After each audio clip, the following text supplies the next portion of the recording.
Doo-doo.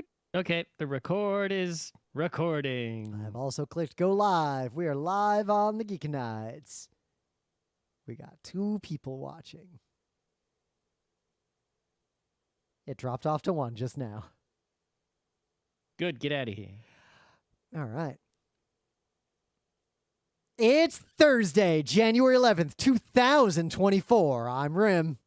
I'm Scott. And this is GeekNights. Tonight we are reviewing the year 2023, released in 2023. So, 2 trends I've noticed, and this is pure anecdata. Well, at least one of them was anecdata until Scott posted a link to an article recently to me that showed that other people have noticed the same thing, and studies have also shown the same thing. So the one trend I've noticed over the last, I'd say 6 months, is when I'm out in Queens or Manhattan, cars just like run a long red light completely blatantly in front of me, like kind of often, which is not something I remember happening much before COVID. And I just see it happening a lot now. And I think you linked to that study that shows it is happening a lot, like everywhere in America, just now. But the second thing I've noticed, when I'm on the subway, very commonly, like a little over, I'd say half of my rides, there is someone on the car who has a phone out with the speakers all the way up, and they're like watching YouTube videos or watching movies or something, just full volume on the speaker, just super loud.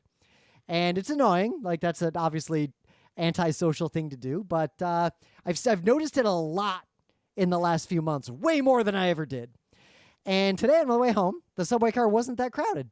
And there's an older looking guy just sitting kind of in the corner. There's no one next to him. And he's watching a video super loud. So I actually walk over and I'm like, hey, excuse me, sir.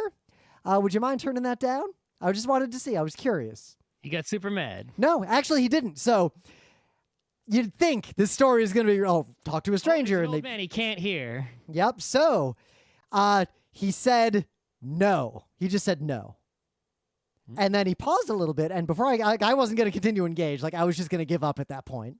But he actually then says, otherwise I couldn't hear it.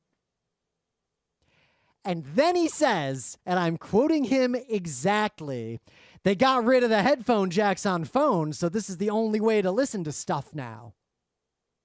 It's like, do you want some wireless headphones? Yeah, or a lightning adapter, or like anything. Yeah. But so in the very brief conversation that followed, I attempted to, very politely, as someone who knows technology, explain at the level of an old person who thinks that there's no way to have headphones plugged into a phone in the year 2024, like, you know, you can get a thing that you could plug headphones into, and there's also what, and it was apparent that he did not understand literally anything about what I was saying, and I just said, have a nice day, and I walked away, and he continued to watch whatever video he was watching extremely loudly. Yep.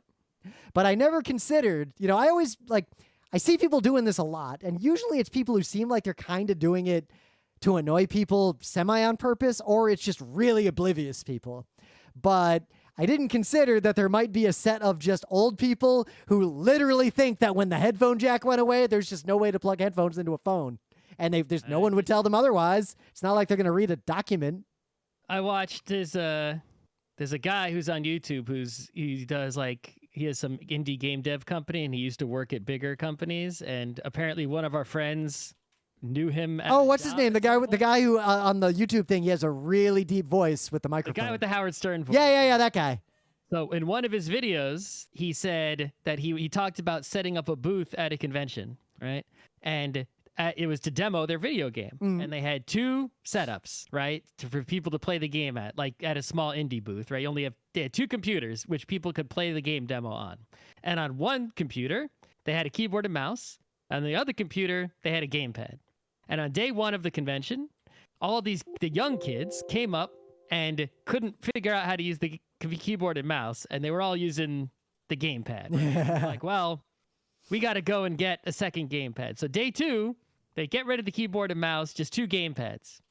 And there were kids on day 2 who couldn't use the gamepad and were trying to touch the monitor and had no concept of every device they've ever used in their life was touchscreen tablet of some or a phone, and they've never used any other electronic device of any kind, or game console, or or anything. So one half of my brain just shrank into dust and disappeared. It's blown away in the wind. But the other half of it remembers a moment in Back to the Future. Oh, you touch it? It's a baby game. When the kids don't know how the old arcade machine works. There's, on one hand, like, yeah, we're old now and things change. And like, I remember making fun of old people for using old stuff that I didn't understand or care about when I was really young. But on the other hand, the keyboard and mouse and the controller are two very important user experiences just generally that are not obsolete, unlike many of things that old people use. Like, they have their purposes. On the one hand, technology is advancing more quickly, or at least it did for a period, right? Yeah. But even when I was young, it's like, yeah, vinyl records were going out and cassette tapes. But when I was young, we had vinyl records. We had 8 tracks. I still knew how to fucking use the vinyl record, even though it was old fogey biz. Yep. Right? And I knew. And then when CDs came along, I was able to figure those out without forgetting how to use the vinyl. And then when it's like, yep. I think it's partly because any one of those technologies was still in existence across multiple generations. But now, as culture advances and technology advances, technology cycles rapidly. Like, within a generation, a whole technology will appear and then become obsolete and be replaced by something else. And 2 generations are smaller. Smartphones that are pure touchscreen have been around since 2007. So it's already 14, 17 years, like 20 years almost, right? So, Yep. I mean, plus, we're in an era where most people will never have a workstation or a gaming PC or a computer in their house. They'll have a phone, and that's probably it. And maybe a smart TV that they can connect their phone to. And that will be the extent of their computing devices. Yeah, I mean, yeah, for a person in a house, yeah, they don't need a real computer unless they're doing work of some kind. Yep. Or they're gamers with a Z with on the PC biz. But, so anyway, you got any news? Because I got 2. I don't know. There's not too much going on. All right. So I do want to talk about, I don't want to talk about all the geopolitical situation of the world, but I do want to talk a little bit about. To talk about the geopolitical situation. There are other podcasts. But I'm going to take a shit over in the dirt. Well, no, because I do want to talk a little bit about one of the lawsuits that the former president of the United States is facing. There's like 10 of them. Yeah, there's so many. You can't even clarify, the one where he tried to stage a coup. Like, no, the federal one. At least 3. Yeah, the federal one about one specific time he tried to stage a coup. The Jack Smith one, but not the other Jack Smith one. So okay. This is the one where they're basically saying he tried to commit a coup and steal the election as part of a plot involving January 6th and the fake electors. Like, that whole plot. Open coup attempt. Just naked coup attempt. And the trial is currently on pause because him and his lawyers have appealed to a federal court to say that the lawsuit has to be ended because when he was president, he was immune from prosecution for anything. And basically, they either have to resolve that and then they can continue with the trial, or if they find that, yes, he was immune, then the trial's just over and it's done. Like, that's the end of it. If they find that he's immune, hold up. Hear me out. Well, so this is why I brought this up, because I'm going to let you talk first. This is for all the, the wackadoo people out there. I just want to say, I think you're about to say what was said in the actual hearings. So go on. If they find that he's immune, this is a dangerous thing for him to argue, right? Because if they find he's immune and they say, yes, the president is immune, that means that Joe Biden is immune and Joe Biden can just assassinate him. So funny you bring that up, because that's for the alternate history wackadoo novel writer. No, that is actually what is going on in court right now. So I encourage anyone who lives in America to at some point just listen to the transcript of this hearing, because essentially this 3-judge panel was listening to Trump's lawyer argue that to its full conclusion. The judges were like, so you're saying that if a president ordered SEAL Team 6, let's say, to assassinate his political rivals, he could not be prosecuted for that. And the Trump lawyer's argument is that is correct. There is absolute immunity. You can do whatever you want. That's not something you want to argue when you're not currently the president. Right? So, and you're in fact the enemy of the president. Yep. So that is the argument. Trump is arguing legally, for real, no exaggeration, no joke. The president cannot be prosecuted for any criminal acts that occur while they are president. End of story. If you really want to take it all the way to the end, right? You could say, well, if the president did that, then, Congress could still impeach and they did argue that. And couldn't the president then order SEAL Team 6 to assassinate all the political rivals in the Congress and the Supreme Court and prevent that from happening? I mean, yes. And all of these points that you're raising were raised in federal court by serious judges, for real. And if you listen to the transcript, they do not sound happy about this conversation. So... you consider, right? If you think that if these are wackadoo suggestions, you're right. Yeah. So, on one hand, let's say this goes all the way up to the Supreme Court and they say that Trump is immune. I actually think, for real, Biden should just steal the election. Like, it would be legal. Yes. It would be perfectly I think that legal. Biden should, in fact, go beyond that. Well, he should punch Trump in the dick. Well, he could also fix the problems in the Constitution. Electoral college gone. Yep. Lock in the democracy. He's running on a platform of, if you vote for me, we'll still have democracy, right? Yep. And he's not kidding. Like, that's what he's trying. I mean, yes, that's the truth. Whether you like, even if you hate every candidate, the fact is, the reality that you cannot control because you don't have any power, and even if we all collectively get together, we can't fix this right now, is that if Joe Biden wins, we'll preserve democracy, and if he doesn't, we might not, right? Yep, that's what this election is literally about. Nothing else. Whatever your stance is on any other issue, it's like, do you believe in democracy or you don't? End of story, right? So even the flawed democracy that we have. But yeah, if he's immune, he could actually take drastic measures and lock in democracy harder and make America more democratic with, things that were previously off the table because he thought he would just go to jail or not be above the law. And right. But yeah, he could just rewrite the Constitution effectively, indirectly, right? He could punch a bunch of people in their dicks if he wanted to and be totally okay. At his age, I'm already weak, right? So like he's strong for people at his very advanced but his age, opponents are also mostly around his age. Some of them don't have dicks, but the other thing is that like, I wouldn't want to punch in the dick from him, but also, if I had to list people, I would have to, and I had to pick one of them, it's like, he's probably not going to be as bad as most. He's probably in the top third of my list if I had to stack rank everyone on Earth in terms of who gets to punch me in the dick. Yeah, you should probably use some kind of weapon. Right before the Civil War, that one to do it for him. That one senator used a cane. But there you go. There you go. So how this could play out? This is before a 3-judge court, and either it is very clear based on the nature of the questioning the 3 judges engaged with this Trump lawyer that they're not going to say that Trump is immune. So he's going to appeal it. He can either appeal it to the full appeals court or to the Supreme Court. And the really interesting situation is our Supreme Court's kind of broken and corrupt right now. But there's actually a path for them to ensure the trial continues and give themselves plausible deniability to not have to make a hard decision right now. Well, because if they made, it's like we just said, if they made the hard decision, right, and said he's immune. Like Biden could show up in their chambers and start throwing punches. Or grenades. Yeah. Or he could literally, these are the arguments. He could send SEAL Team 6 to lock a few of them in their offices and then let the rest of the court vote, and no one could stop him.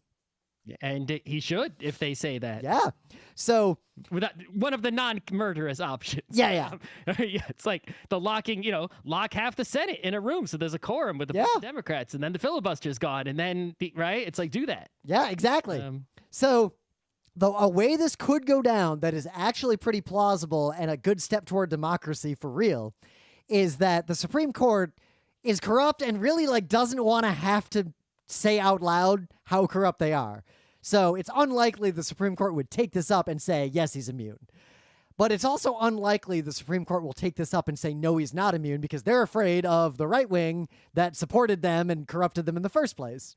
So what they could do is when this appeals court says, no, he's not immune, that's crazy, it only takes 5 Supreme Court justices to deny cert and just not take up the case. And if they do that, whatever the lower court did stands, but it also doesn't set a Supreme Court precedent. It kind of just lets the trial continue, keeps them out of the fray, and that's what I predict is going to happen. Yeah, probably. Which is a small piece of good news, because we cannot let the president of the country literally be above the law out loud for real. Like, this is so ridiculous. Even if we trust or hope that the current president is one that we like, that will fix democracy, right? It's like, well, sure, let's say Joe Biden, the ridiculous thing happens, right? And he locks the senators up and fixes democracy. Let him do it, but then he should probably still go to jail or at least be kicked out of office for that. Like, well, I'm just saying, let's say he does that, right? Yeah. And then the final thing he does is eliminate immunity, so that you're good to go. Yeah. Right? That has to be the final stroke. Otherwise, you could, even no matter how much democracy you have, no matter how solid it is, the majority of people might legitimately like someone evil and want and vote for evil. And then what you just vote, right? That's the end. Whereas if the president doesn't have immunity, and as long as the law is actually followed, then you're theoretically protected from even the most evil person. Right? Because the law is still there. Yep. So we'll see how this all goes. In other pretty big news, 2023, which leads a little bit to our main bit, was not only the hottest year in all of recorded history, but it was the hottest year in all of recorded history. Recorded is the key word, right? Well, going back to... The year when the volcanoes killed the dinosaurs was hotter. Yeah. The year when the sun, when we're like, closer to the sun or whatever, it was hotter. So we have hard, direct, detailed evidence that it was the hottest year since 1870, I want to say. And we also have geological evidence that is the hottest year in the history of humans existing on planet Earth. Yep. But it's not just that. Dinosaurs were before the humans. Right? It was... If you don't believe that, you're listening to the wrong But it was hotter by such a wide margin that nobody expected it, and the data was questioned at first. It blew past the records to such a degree that we're now on the upper end of the most pessimistic, most insane, most like we have to take drastic action right now possible projections. Like, we're on the upper end of the worst case scenarios based on this year. And there's not much I can really say about that, except most of the world does not seem to be taking this seriously. You got to ban cars. Yep. We got to ban cars. We probably have to ban beef. Beef production is a significant percentage of global emissions. I think, the only real way to end it is, I think, to cut it off at the root, right? You'd have to just destroy all oil wells everywhere. Right? And then that would force everyone to stop, basically. Yep. There are a lot of ways. There are no fossil fuels. You're going to have to do something different. Right? Because you're not going to be able to get all these countries to, intentionally change their ways, with such urgency. Well, it's something that requires the broad cooperation of every powerful entity on Earth. They at least have to agree to take action and take that action, and many of those actions will be unpopular to uneducated masses who really want an SUV and a big house and want to eat hamburgers every single day. Not too bad. I think the really shocking thing is, like, how come the Earth hasn't just fucking run out of oil yet? Jesus Christ, like, that could have saved us if they wasn't. Well, because actually a lot of it's coming from beef production, which has nothing to do with oil directly. It's also coming from coal. Coal, the world is burning a shit ton of coal lately. Yeah, I was saying, why is there Earth? Why did you have so much of this stuff for us to burn? Have burnable shit. Earth's like, Earth's like, this would only be a problem if of all the money. Video game, like whenever you play StarCraft, you set up like a tidarium mine. That shit runs out. But meanwhile, Earth is just like, oh, you want more coal? Sure, we got more. They're like, Earth is like, it'll be fine unless of all the monkeys that are evolving on this planet, as long as the most aggressive, angry ones aren't the ones that take over and they don't dig into the ground and find all this stuff, we're good. And here we are, the violent monkeys filled with oil. Yeah. So yeah, this is kind of existential, and it's still kind of amazing how little the average person, or even like people who have the ability to try to do something about it, just don't want to talk about it, don't think about it. Like, this is even one of the reasons I didn't want to have kids, was that based on these projections, even within 10 years, the world's going to be in deep shit. Oh, what you gonna do? All right. Get on to things of the day. Put my little marker in here.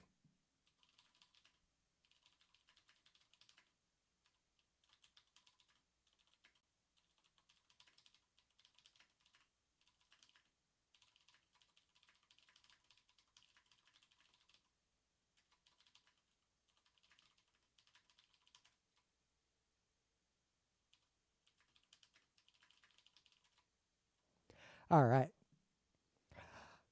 But anyway, things of the day. So often, walking around in the city, an old person will walk up to me, usually with a smartphone out, often with a Maps app open in it, and they'll ask me for directions.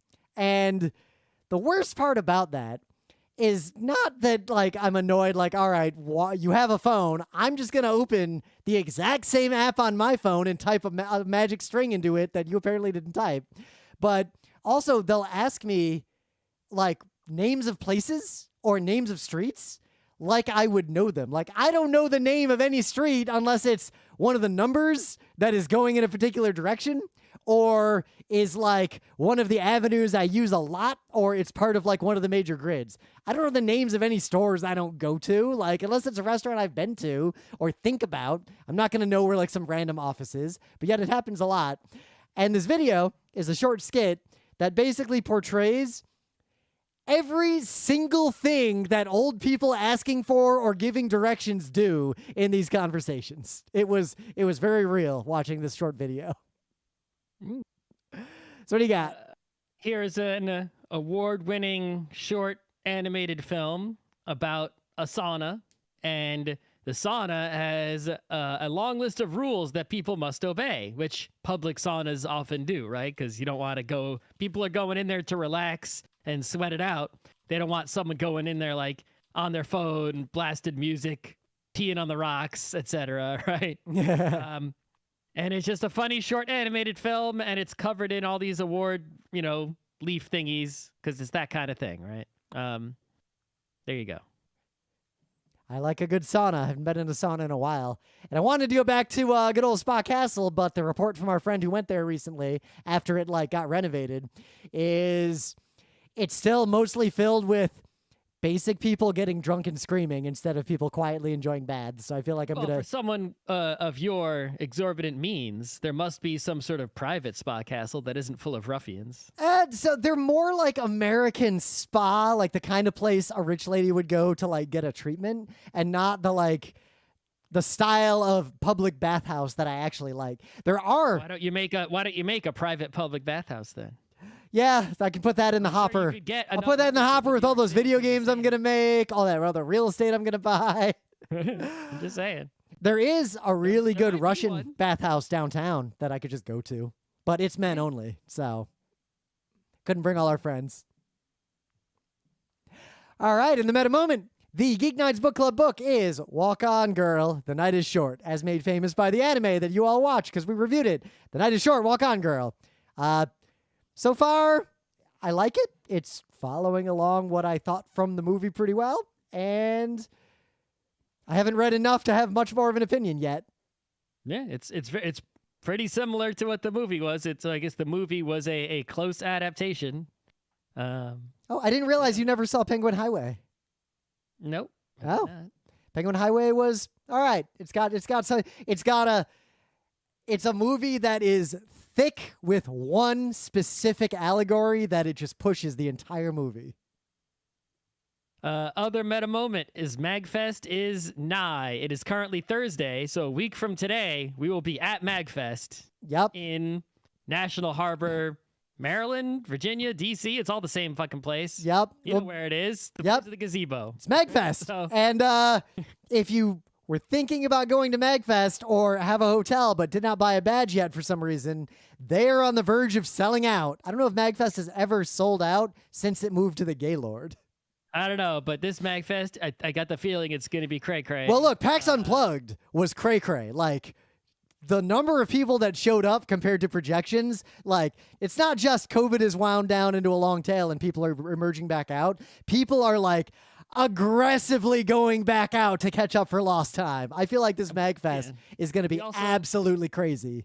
We also always talk about how it's a miracle that MagFest hasn't collapsed yet due to scandals or crime. If any year would be the year it could collapse, this is going to be, this is good. This has potential.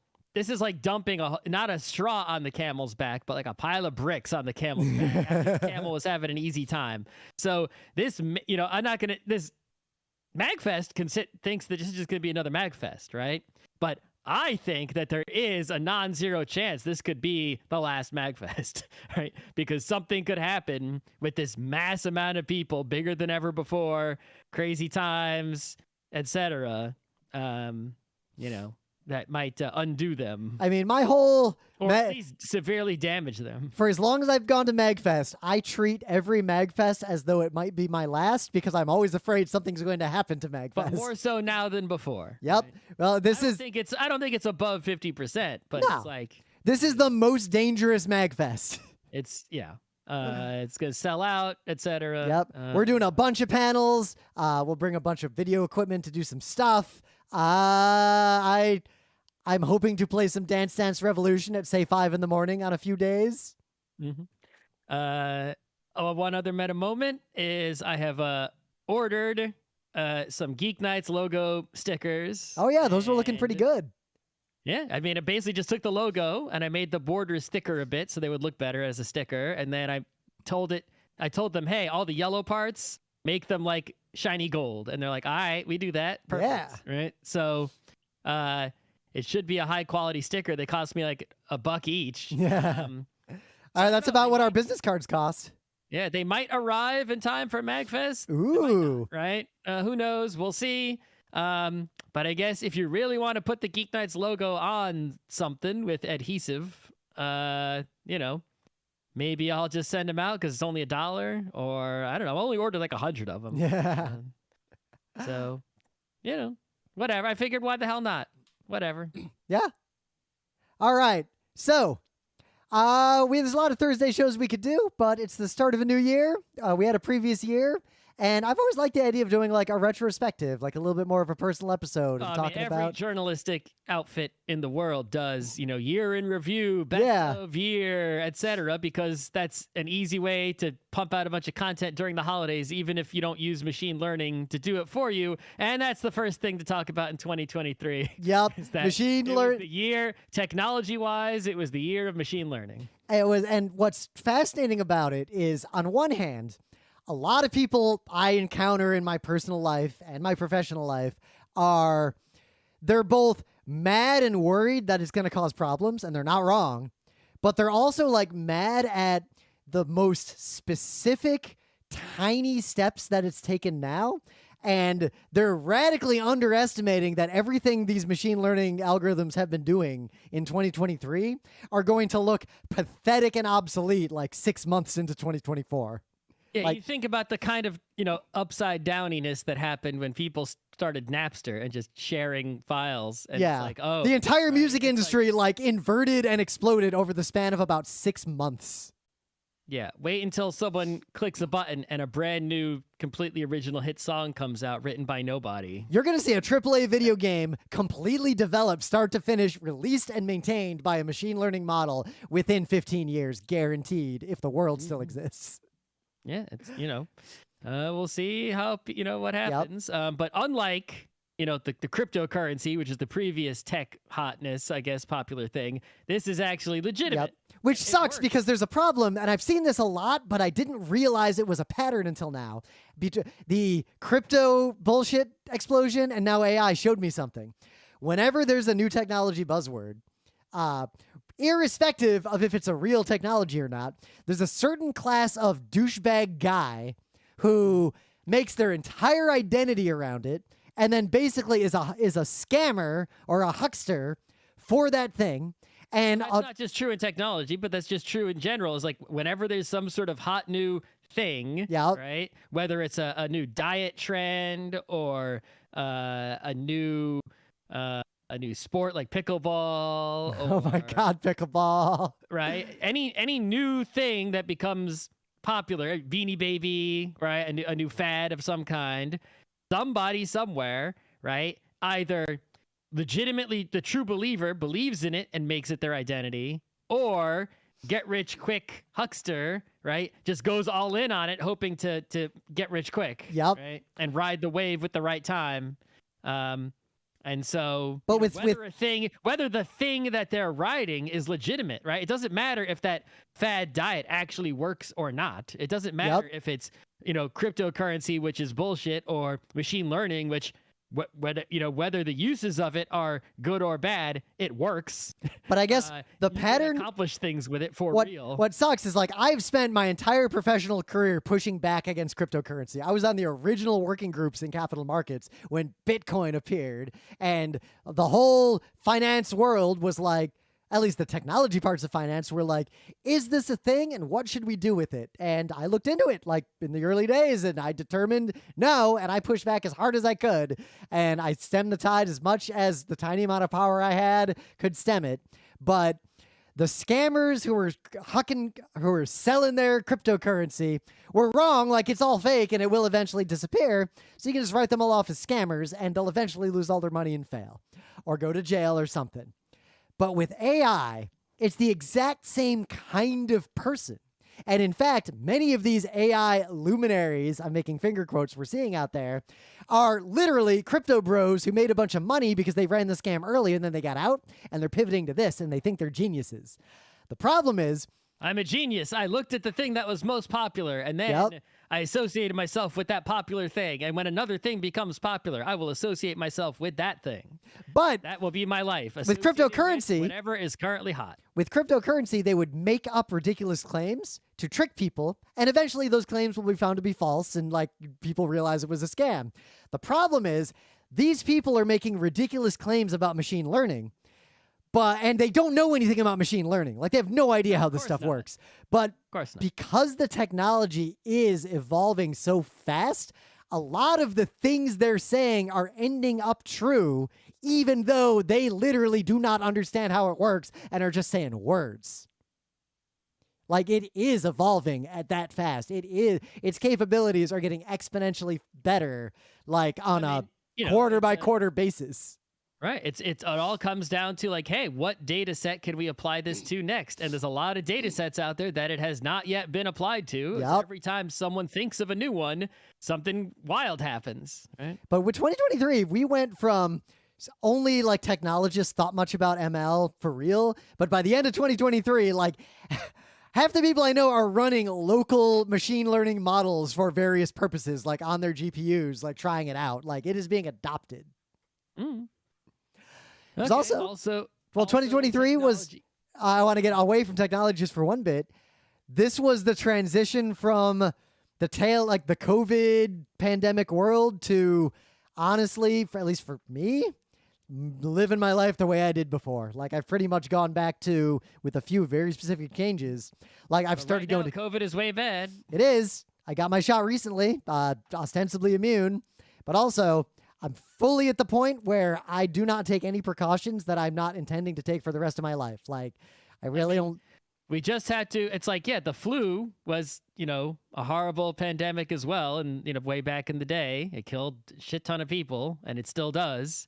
But, my whole life, I just I had the flu at least at some points. Right? It's like, it could have killed me, I guess. I guess I'm lucky it didn't. I was hospitalized with a really bad flu as a kid. I think there's something coming out of I this. get a flu shot every year, but it's like, I never, took such drastic measures as like, don't go outside, wear a mask at absolutely all times in any crowded place. It's like, don't go to extremely crowded places. It's like, that's not, it's not sustainable. Those are actions. Like I feel like there could be multi-year periods where we will need to do this again and will do this again, especially because climate change is going to make global pandemics way more likely. But it is unreasonable to expect that humans will give up on seeing each other's faces and going to concerts indefinitely, like literally forever.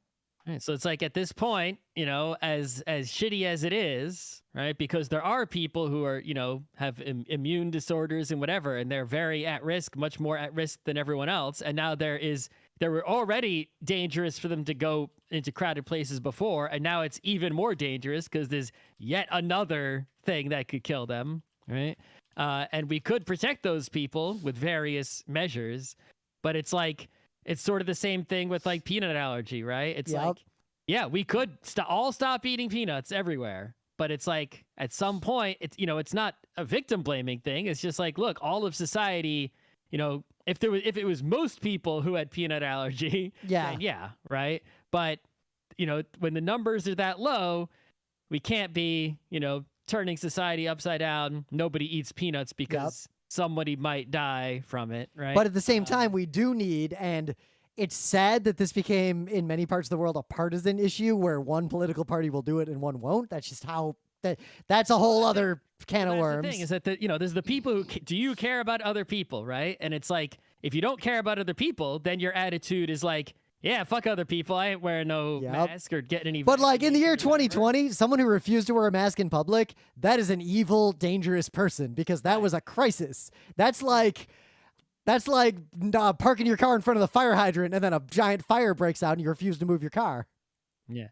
But there's a situation in which like, it's like, do I care about other people? Yes, very much so. Even people I've never met before, even evil people, right? Yep. But there's a limit at which, there's, measures are reasonable, right? We're not going to all live in bubbles right? It's like we could take even more extreme measures if you wanted, right? But there's reasonable measures, right? So, well, there's also, the last big global pandemic like this, the flu pandemic, one of the big changes was buildings got better at ventilation. Like that was the thing that happened. And I think we're going to see, at least in America and blue states, because again, the unfortunate separate political piece of this, we're going to start seeing better air filtration in buildings and public spaces, which studies show will materially reduce filtration business. Yeah, will materially reduce the risk of all illnesses. But we've also learned something because now, from everything I've been reading, COVID is starting to act more like other diseases, and we're finding that long COVID is a thing, but so is long flu. So is long cold for some people. Like there is a post-viral syndrome that was not well understood. And a lot of what we're pointing at long COVID, there are very similar risks in all the diseases we've been getting without thinking much about it for a long time. And I'm hoping 2024 is the year where we start to get better research around what if we have tests for things other than just COVID? Like, what if I can take a test to tell me, oh, you've got a cold or you've got RSV or you've got whatever? We can be more cognizant of all the diseases we face instead of just kind of ignoring them and saying, well, I caught a cold. It's like you start to wonder, it's like, have you had some minor symptom for like your whole life? It's like you start wondering, like, was that like some virus I had when I was 6 or was that, or a parasite or that nobody knows about? Because there's definitely there's some sort of cluster of environmental factors plus genetic factors plus bad luck circumstance. And if all three of them are in one person, you catch a disease that you catch a virus that would suck for someone who doesn't have all three but would recover, and it just ruins you. Yeah, all those things. You go to the doctor, and it's like I got sometimes my eyelid twitches. It hasn't done that in a few months actually. But I got a kneecap that pops out every now and then. That's not caused by a virus, at least. Right. I hope not. Yeah, I really hope not. But it's like you go online, and there's a name for it, and there's explanations for it, but it's like they're just sort of like, eh.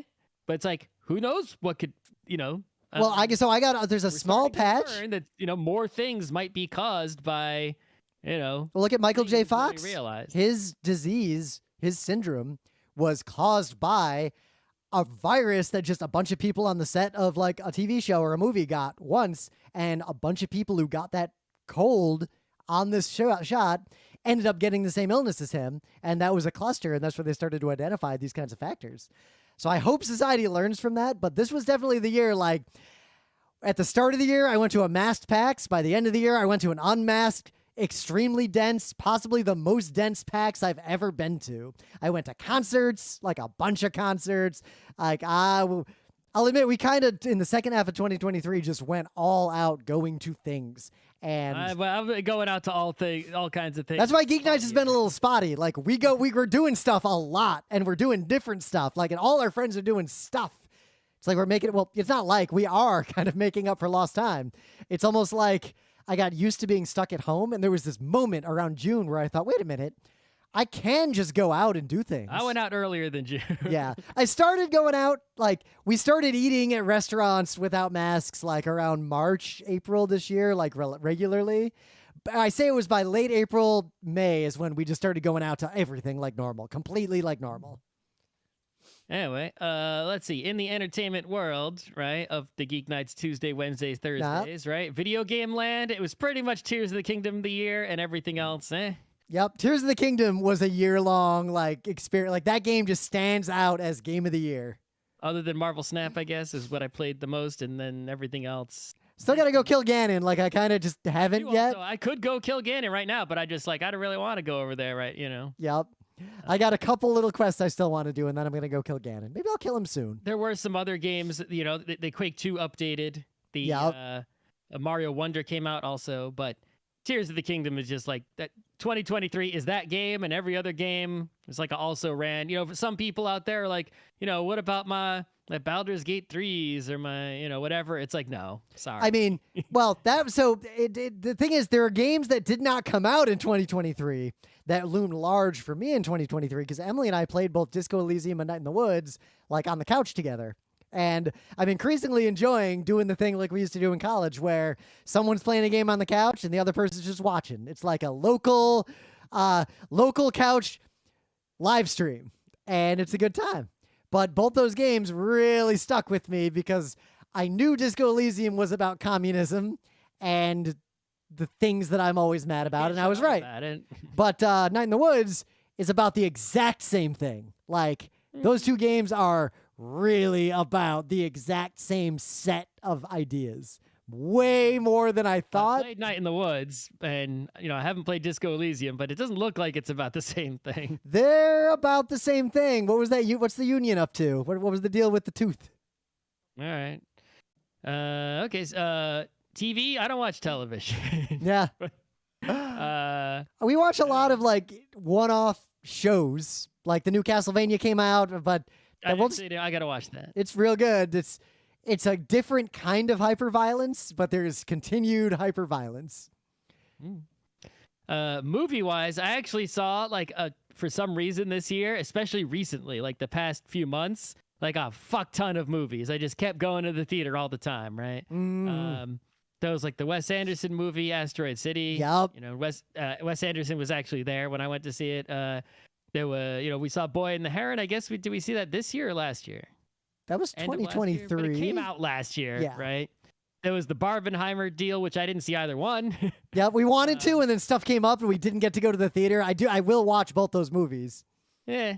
There was the Mario movie, which I did see because it's on Netflix. You and Emily have both seen it. I have not actually seen it yet. Yeah. That's okay. There was John Wick 4, which had good in parts, but also kind of dragged. Yep. There was the probable Oscar winner, the Killers of the Flower Moon, which, that looks like an Oscar-winning movie. I saw it, but it's like...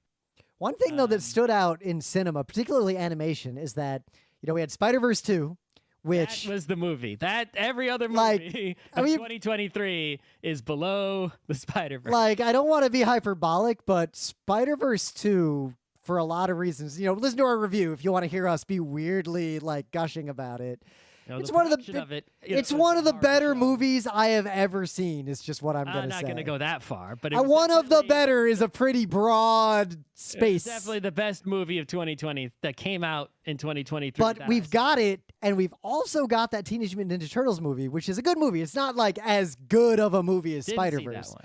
but it, like Spider-Verse, has a radical, stylized form of animation that they lean into all the way. We also had Arcane, which is now getting its sequel, which, again, radical style of animation, lean into it all the way. We have entered, over the course of 2023, like a new era of cinematic animation, taking radical departures from historical styles and doing really fun stuff. Like, Spider-Verse had the chromatic aberration instead of blurring in the background. Teenage Mutant Ninja Turtles has things that are further in the background are drawn less well. Like, they're sketchy. Like, they're not drawn as well. Like, someone drew them badly. Like, it wasn't as good of an Save a lot artist. money that way. No, but it Not looks drawing that great. thing No, background. we saw the director. He did an interview because we saw it at the MoMI, and he talked about how hard it was to do that. But it takes really good artists to make bad art on purpose. But yeah, Spider-Man, that was the movie. However, there was a movie I saw this year. That was a movie from the year 2000, which was Yi Yi. Oh, I got to see that. You talked that movie up. Yi Yi by Edward Yang is that is one of the best movies I've seen in my whole life, right? So I got to see it. but it's from the year 2000. I just happened to see it in late 2023.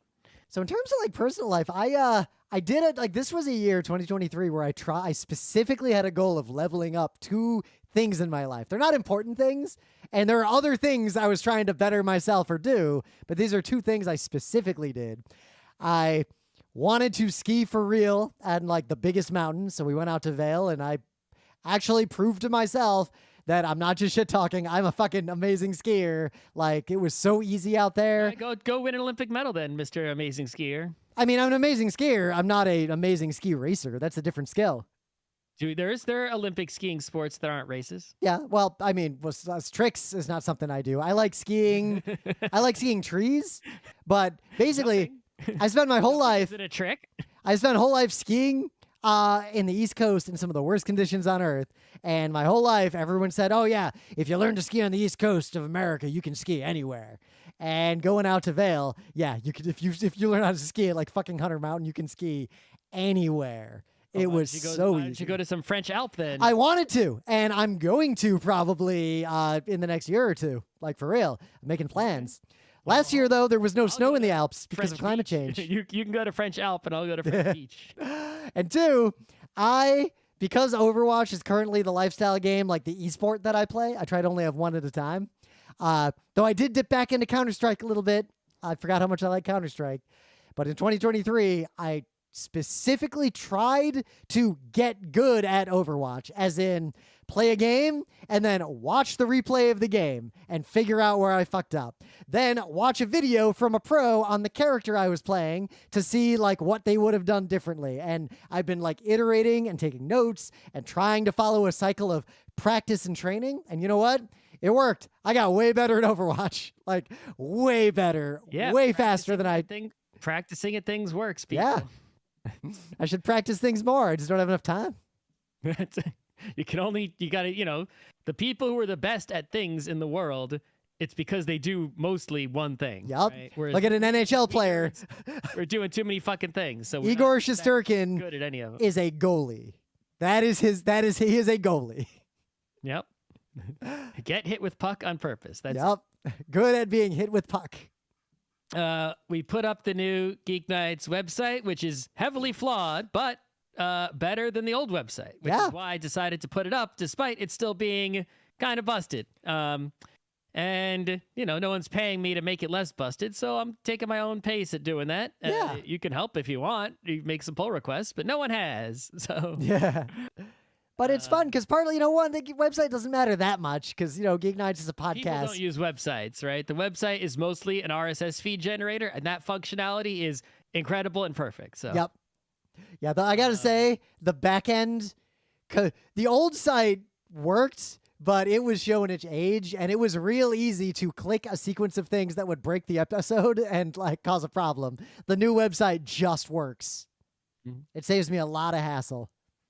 Let's see. In the tabletop land, most of the games I'm playing these days, because I really don't play a lot of tabletop games except at conventions. Yeah, and it sucks because I want to store any. Oh, yep. yeah, I definitely. I got rid of a bunch of tabletop games. My new rule is they all have to fit in the closet. And if there's a game that does not fit in the closet, I have to get rid of a game so all games fit in the closet. Oh, yeah. If it doesn't fit on the shelf, we're not getting it. Yep. But it's like, yeah, the Spiel des Jahres winner was Dorf Romantic, which is based on that video game where you build the little like village or whatever. And I didn't play it, so I don't know if it's any good. I think it's partly we had 3 years of being locked inside and not going out and meeting people often due to the plague. So I guess not a resolution, but I intend to, in 2024, once we get past ski season, to try aggressively to get together in person casually whenever there's a good opportunity and play board games. Specific board games that I own that I want to play more, like Maria. Well, good luck. In time of crisis. I was considering playing, at least trying out that Disney Lorcana game, but they fucked that the fuck up. We talked about that, I guess, in a previous episode. So I think our interest was hovering. Now. I think our interest just kind of, at PAX Unplugged, our interest just suddenly fell to the bottom and hit zero, and it stayed there. I went from a level where I was like, I definitely want to get starter packs of that game and try it and see what it's about, to I don't give a fuck. Yep. I'm not even going to look at it anymore.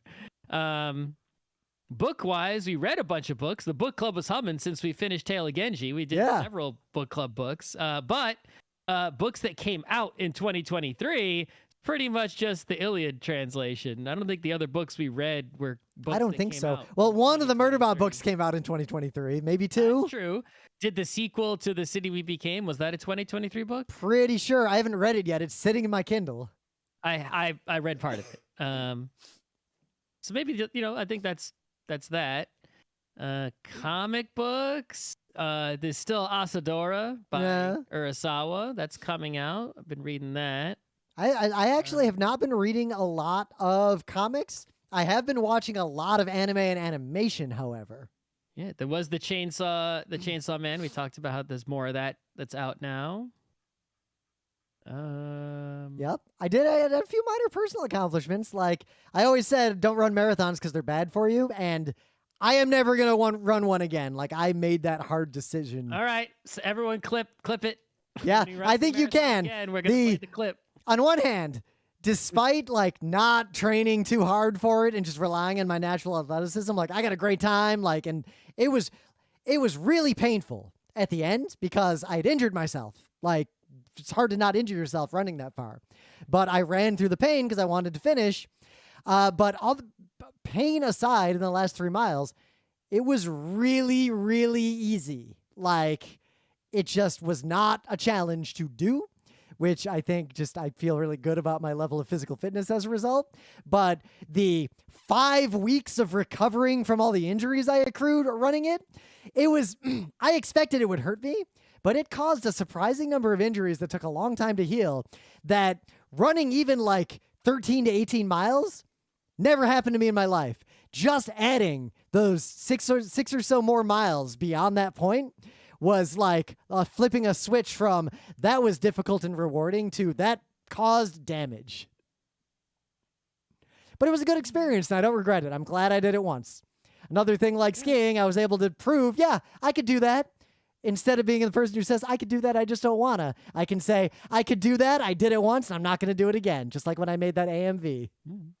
I biked a lot less in 2023 than I wanted to, mostly because I was so busy with things happening, right? All these, events and going to things and all that kind of stuff. And also the horrible smogs that came from the fire. Yep.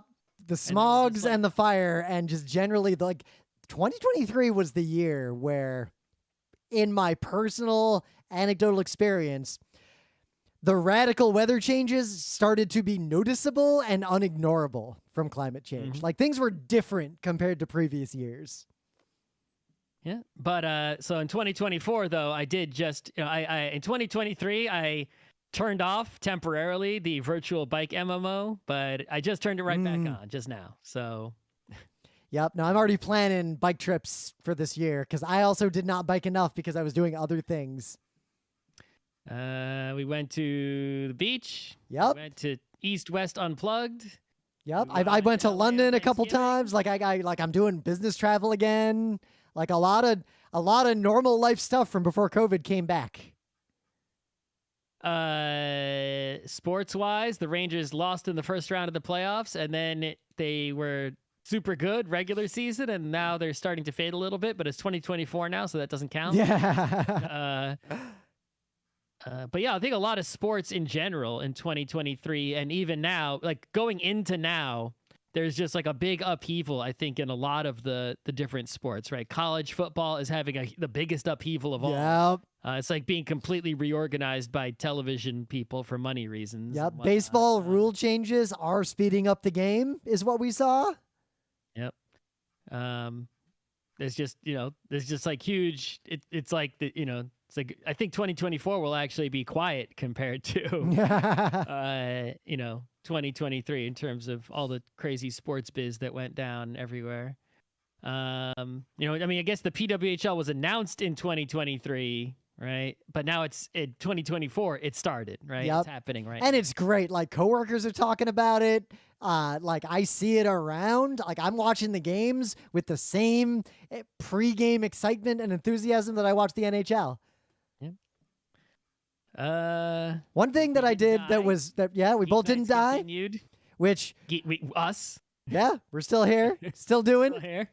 I did actually finally, Anyway. I have a lot of relatives I have not seen since COVID, and this was the year. Like went back out to Michigan. I saw like the aunts and uncles and cousins and all the people I haven't seen in 3 years, and it was really good to reconnect with everybody. I And went to Chicago for exactly one day. yeah, you did, and you'd never been there before. Nope, I saw one place, a hotel, and a wedding venue, and then an airport. That's all. I saw their subway that I took to get to the airport. Yep. I also got my mom because my mom, so she had not been to New York City since like the late 70s. So Oh, that's a completely different place. yeah, so we brought her to New York, and it was a real good time. The New York City is kind of like it's easy. It's easy if you've lived here for long enough to just kind of get used to it. But I almost experienced it all If I get again. used to it, it's time to leave. I think Yeah. that's the. Well, there's some things you never get used to. Like anytime I have an excuse to walk into Grand Central, just kind of pause and look around at the grandeur of that place. I'm paying for this. Yeah. A piece of this is mine. Kinda. And then what else happened in 2023? Yeah. Actually, so our bunny Moogie, he is 13 years old, which That's well above like the life. yeah, like you got to understand if you don't know about species. rabbits out in the wild. Like in the wild, 1 year is about what a rabbit gets. 2 years is amazing. In captivity, like 8 to 10 years is a very elderly rabbit who was 'Cause they're very well like cared some for. predator eating it. Yep. But 8 to 10 years, like a 10-year-old rabbit is already like amazing. Like, all right, you're like an 80-year-old man. Like you had a good run. This is like 100-and-something-year-old Yeah. man. Moogie is old to the point that it is noteworthy and phenomenal. But What's the oldest? I like, don't could he actually win the know. competition, the Guinness Book, oldest bun of that species. Oldest rabbit. The oldest rabbit to ever be recorded lived 18 years. No, he's got a ways to go. I don't know Yep. if he's gonna make it. The next just to be oldest honest. one is like 14 and a half, 15. Oh, So you could get second place. yeah. That's doable. It looks like 15 and change is the second longest a rabbit has ever been verified to live. It's a little tough, but it's possible. But Mookie's been going like a champ. Like when we took him to the vet the other day, and even the vet is like, he's 13. What the fuck? Like he's way too active and healthy looking and acting, and his blood work's great, and like he's just like our good little guy, and I love him. Listen, you can live a long life if you don't have any stress or worries, Yep. and you just get food for free, Yep. and you do whatever the fuck you want all day. Yeah, you know what? If that was my life, I would live a lot Yeah, longer too. we attribute his longevity to clean living and good exercise. But it's noteworthy because the rabbit Emily Someone did had. all my cooking for me, so I didn't do a damn thing. So the rabbit Emily had when she grew up, Frederick, also lived 14 years. So there's a data point of rabbits around Emily live very long on average. That's probably simply explained by the fact that you know how to take care of them properly. Yep. Right? But even Whereas people who other take care of the other rabbits people is might not do so. But even people who take care of a rabbit as best they can, like when you hit 10, like a human, when a human hits 80, like all bets are off. Like a gentle breeze could just take you out one day. Like there's nothing you can do about that. Mm-hmm. Yeah, what else? I guess the 2023? last thing that happened in 2023 is I bought the new computer. Oh yeah. I bought this MacBook, right? I haven't had a Mac since well, I've actually never owned, other than these old ancient vintage ones. Right? I never actually used one as my primary computer. I used ones in school, and I had it. The job I had in 2008-ish, I started out with one, but I hated it, so I switched it out for something else, and I didn't go back since. But you know, they came out with the M3, and I was just like, well, you know, let's try this. And it's like, you know what? Is the only real problem with it is basically the software doesn't run because it's running Mac OS and it's not an x86 CPU. But you know what? I still have an x86 computer with running Windows under my desk, so I can run all the software by having both. In fact, if you only have the Windows PC, well, there's software you can't run that's Mac OS only, right? So now it's like I'm a computer person. That's my main thing. So therefore, having two computers is not ridiculous, right? And as much as I have compiled a list of Mac gripes, which we'll probably go through on some future episodes, it's still expanding. So there is not entirely a happy situation, right? But the overall picture is that other than the softwares that do not run natively on the Mac, mostly games, for the things I do most with a computer, recording a GeekNights, chatting on a Discord, making a website, you know, browsing a website, that sort of stuff, it's just better at those things overall in the grand scheme, right? Yep. So, and actually, you know, 2023 was the year where I hit the end of my computer because my workstation, I overbuilt it. I spent like yours is like a year older than the one that's under my desk. Yeah, so. I built this computer at the end of 2015, and the computer under my desk I think is from either 16 or 18, I forget. But when I built this computer, I spent over $4,000 on it because my goal was to run it. Mine is like $2,000 2018. I ran this as long as possible. The only thing that ever got upgraded was the video card to a 1080. Otherwise, it's just as is. And I have only, in late 2023, encountered a bottleneck that was unreasonable. And the bottleneck was Adobe Lightroom maxes out my extremely old Intel CPU, all cores at 100%, and it's struggling. But yeah, 2023. Yeah, you know, that's what happened in 2023, and 2024 is looking bad. We don't like 2024. Yep.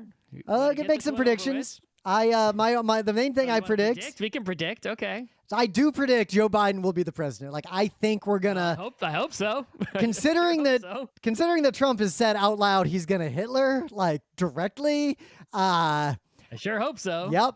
I do honestly think we're going to back up from this. And I think the reason is solely that even if the rules of the game are all broken, we got the Electoral College and everything else, the fact that the raw popular vote, the actual humans are so worried by the fact that, you know, the polling among the young people is not so great. The fact that young men in America, not just America, but in Europe too, are starting to turn pretty hard right is a very worrying trend. But that's also the demographic that never shows up to vote. So I don't think they'll impact 2024 negatively, but that's a big problem for the future. Oh, anyway, we'll see what happens. Hopefully. I think machine learning someone is going to release a piece of media that is made by machine learning that passes the sniff test of this definitely was made by humans. It's too good to have been made by an AI, and that's gonna fuck everybody up. There will be several news stories involving machine learning and things that, you know, basically shake people, right? And be like, oh shit, this is devastating, right? Like the artists are already being devastated. They'll be devastated again, and there'll be other devastations in other arenas. Right? Yep. But like whatever you think is going to be a devastation, up it by an order of magnitude. This is the end of 2023 in my professional experience was the very tip of a hockey stick curve. I think the weather is going to be the mega lawsuit of New York Times versus ChatGPT. I think is going to decide a lot. Yep. But it's only going to decide it in the United States. Right. Also, so I think it'll be moot because the way around all the legal challenges to machine learning will be for people to buy up rights to data legitimately, probably by exploiting people who are desperate to sell their data and have money to live. They're going to buy up old IP, buy up old data, buy up old books. They're going to start training things from these mega data sets that they can accrue with their infinite capital. I think that in general, right, that, you know, you look at the problems we have these days of like counterfeiting, right, of various goods and services.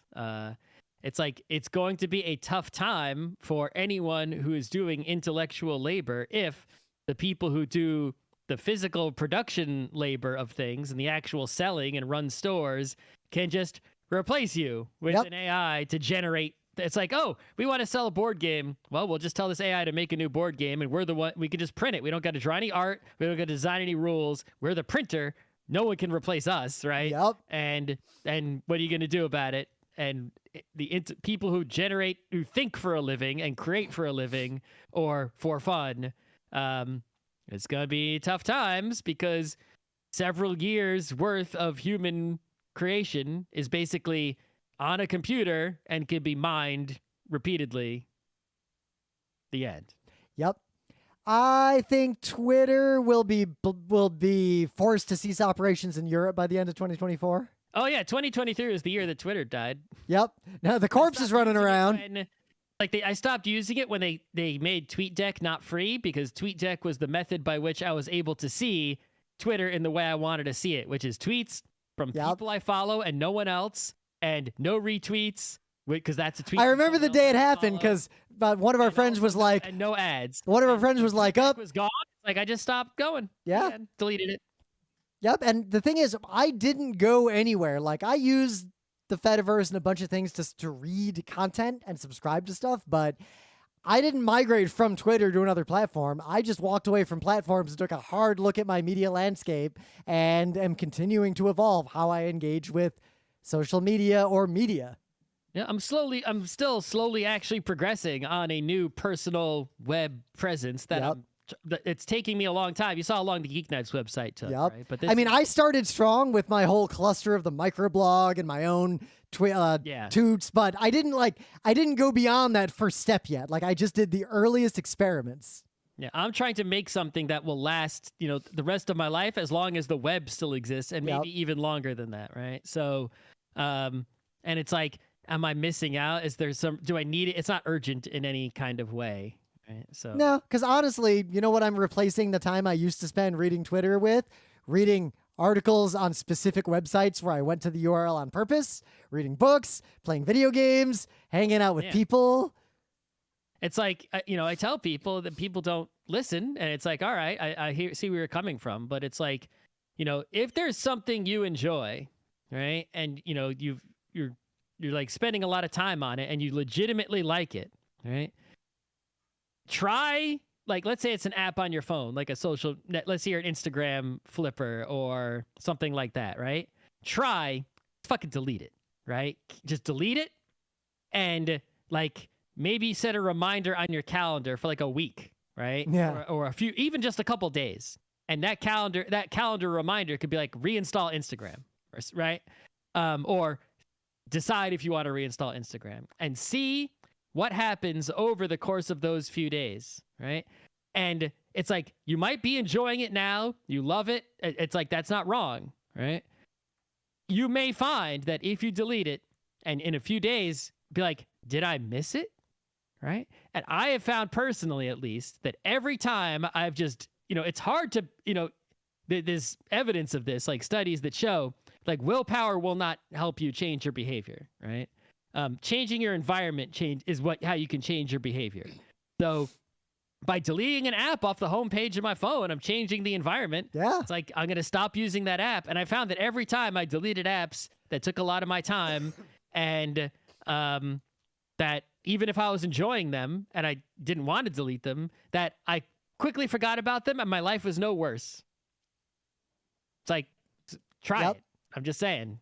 Of course, even when I was using Twitter, like a lot of the people who are still using it, their main argument is that it's how they monetize something, which that's all going to fall apart. Like that's a real risky space to be. But two, even before, when Twitter was mostly fine and I did use it regularly, I've had a filter to never see any tweets that had a GoFundMe or a Patreon in them because I don't want to see people promoting their stuff. I just wanted to socialize.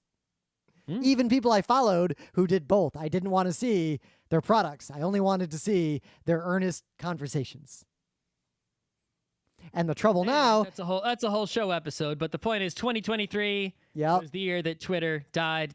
It went from 2006, 7, 8-ish, I think, through 2023. So that's late 2008 is when I got on board, 17, I want to say. It almost made 20 years.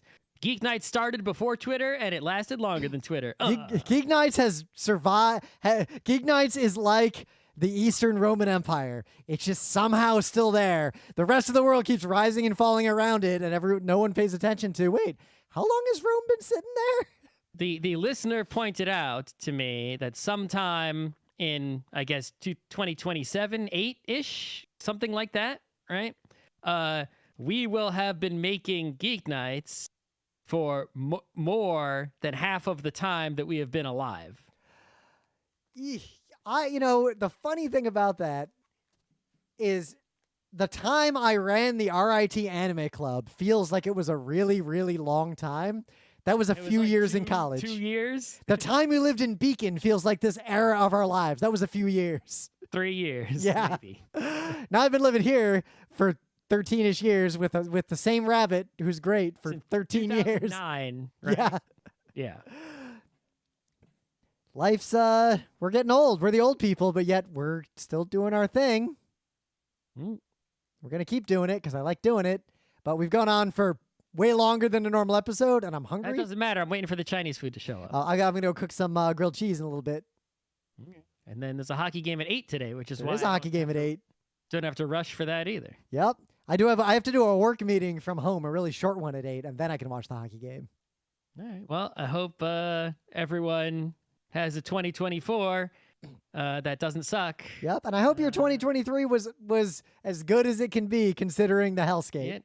Considering the hellscape of the world, which we did not discuss, right? Somehow, miraculously, my personal life is like everything is going, at least in the immediate time frame. Yeah.